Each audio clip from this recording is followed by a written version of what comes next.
تیسری عالمی جنگ کے گہرے بادل۔ اکتوبر 1962 کے تقریباً 60 سال بعد کوئی امریکی صدر ایک بار پھر اسی لہجے میں بولا ہے۔ حالات بالکل ویسے ہی ہیں۔ اس وقت امریکہ نے سوویت یونین کو نشانے پر رکھنے کے لیے اٹلی اور ترکی میں میزائل نصب کیے تو جوابی طور پر سوویت یونین نے کیوبا کے صدر فیڈرل کاسترو کی درخواست کو منظور کرتے ہوئے امریکہ کے پڑوس میں واقع کیوبا کی سرزمین پر روسی میزائل نصب کرنے کی منظوری دے دی۔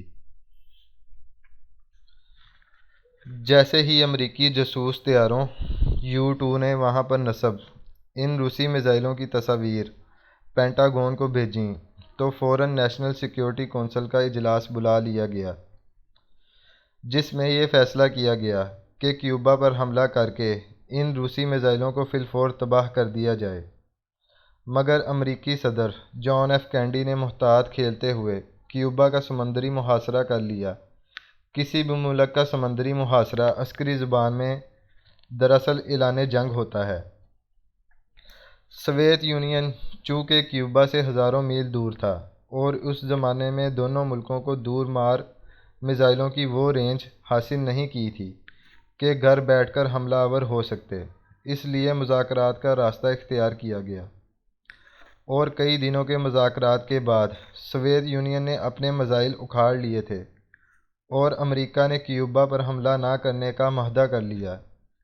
ان مذاکرات کے دوران کشیدگی اس سطح پر جا پہنچی تھی کہ امریکی صدر جان ایف کینیڈی مذاکرات کے آخری روز پوری رات ٹیلی ویژن پر امریکی عوام کو جنگ کے لیے تیار کرتا رہا۔ 60 سال بعد ایک بار پھر کسی امریکی صدر کے منہ سے ایسے ہی فقرے سنائی دیے ہیں۔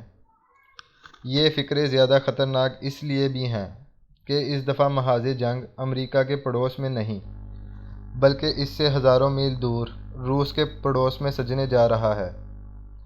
امریکہ نے ہمیشہ اس وقت جنگ کو روکنے کی کوشش کی ہے جب وہ اس کے ساحلوں اور سرزمین کے آس پاس لڑی جانی متوقع ہو، ورنہ اپنی سرزمین سے دور وہ ہر جنگ میں کودتا ہے۔ جو بائیڈن نے تمام امریکی شہریوں کو یوکرائن سے نکل جانے کے لیے کہا ہے اور ساتھ ہی یہ بھی واضح کر دیا ہے کہ اگر ماسکو نے یوکرین پر حملہ کر دیا تو وہ اپنے شہریوں کو نکالنے کے لیے افواج نہیں بھیج سکے گا۔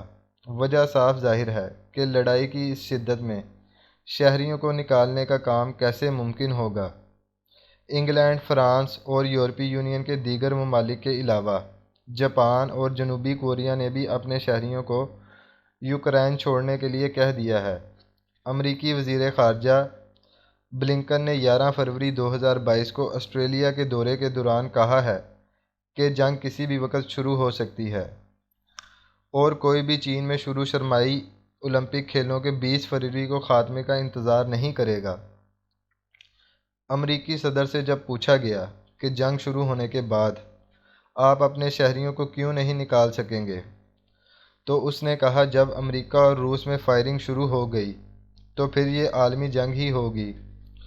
جو بائیڈن نے کہا ہم آج ایک بالکل مختلف دنیا میں رہ رہے ہیں اور پھر جنگ کے اچانک بھڑک اٹھنے اور پھیل جانے کے بارے میں اس نے یہ اہم فقرہ بولا، ہمیں دنیا کی سب سے بڑی افواج میں سے ایک کا سامنا ہے۔ یہ ایک بالکل مختلف صورتحال ہے اور حالات کسی بھی وقت اچانک دیوانگی میں بدل سکتے ہیں۔ جنگ کے یہ بادل آج سے 8 سال پہلے اس وقت منڈلانا شروع ہوئے تھے جب امریکہ نے یوکرین کو اپنے اتحاد نیٹو میں شمولیت کا لالچ دینا شروع کیا تھا۔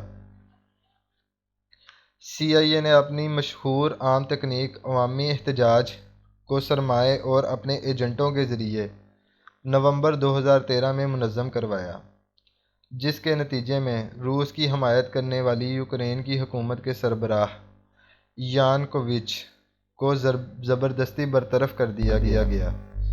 اس واقعے سے روس کو اپنی سرحدوں پر شدید خطرہ محسوس ہوا اور اس نے اپنی افواج اور خفیہ ایجنسیوں کو حکم دیا کہ یوکرین کی افواج سے ہتھیار چھین کر یوکرین کا جزیرہ نما علاقہ کرائمیا جہاں پر روسی اقوام آباد ہیں اسے یوکرین سے علیحدہ کروایا جائے۔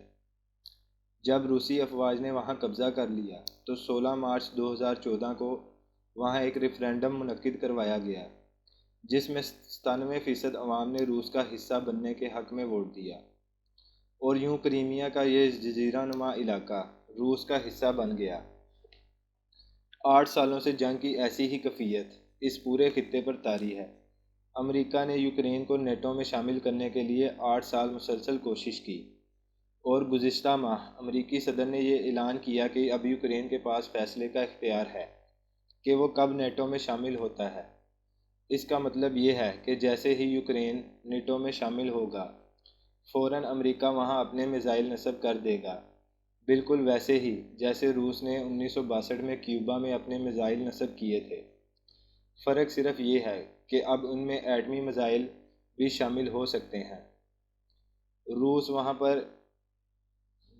وہاں پراکسی جنگ لڑ رہا ہے، اور اس کی حمایت یافتہ لوگ یوکرین کے مشرقی علاقے دونباس میں گزشتہ 8 سال سے ایک عسکری تحریک چلائے ہوئے ہیں جس میں اب تک 14,000 افراد مارے جا چکے ہیں۔ تازہ صورتحال یہ ہے کہ روس نے یوکرین کے ارد گرد اپنے 1.5 لاکھ فوجیوں کو تعینات کر دیا ہے۔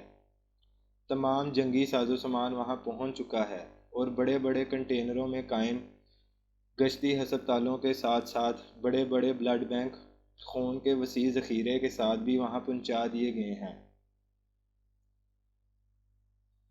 گزشتہ جمعہ کو جب جو بائیڈن تقریر کر رہا تھا تو اس دن روس نے وہی قدم اٹھایا تھا جو امریکہ نے کیوبا کے خلاف اٹھایا تھا، یعنی اس نے یوکرین کی بحری ناکہ بندی کر دی۔ یہ دراصل اعلان جنگ ہوتا ہے، لیکن روس نے وضاحت یہ کی کہ وہ دراصل بحر اسود میں بحری افواج کی مشقیں کر رہا ہے جو 10 دنوں تک جاری رہیں گی۔ جو بھی وضاحت ہو، اس وقت یوکرین زمینی اور سمندری طور پر روسی افواج کے گھیرے میں آ چکا ہے جو اس پر کسی بھی وقت حملہ کر سکتی ہیں۔ صدر پیوٹن نے کہا ہے کہ ہم کبھی برداشت نہیں کریں گے کہ یوکرین، جو کئی صدیاں روس کا حصہ رہا ہے، وہ نیٹو کا حصہ بن جائے۔ جس دن ایسا کیا گیا، یہ ہمارے لیے اعلان جنگ ہوگا۔ امریکہ دراصل چین کی معاشی ترقی کے گرد گھیرا تنگ کرنے کے لیے 2 مختلف محاذ کھولنا چاہتا ہے۔ اگر صرف چین اور بھارت کی لڑائی پر اکتفا کیا گیا تو روس ایک اتحادی کے طور پر مدد کر کے جنگ کا پانسا چین کے حق میں پلٹ دے گا۔ اس لیے امریکہ کے نزدیک روس کو ایسی لڑائی میں الجھانا مقصود ہے جس میں یورپ کے ممالک اس سے نیٹو کے تحت لڑ رہے ہوں، اور وہ اس دوران اپنی افواج اور اسلحہ چین کی مدد کو نہ بھیج سکے۔ دوسری جانب 4 ملکی اتحاد کوڈ کے تحت سرمایہ جاپان اور آسٹریلیا لگائیں گے، اسلحہ امریکہ کا، لیکن میدان جنگ بھارت، چین اور پاکستان بنیں گے۔ غرض جاپان کے سمندر سے لے کر برطانیہ کے رودبار تک ہر طرف فوجیں تعینات ہو چکی ہیں، جنگی بحری بیڑے گھوم رہے ہیں، اور فضاؤں میں ہوائی جہاز منڈلا رہے ہیں۔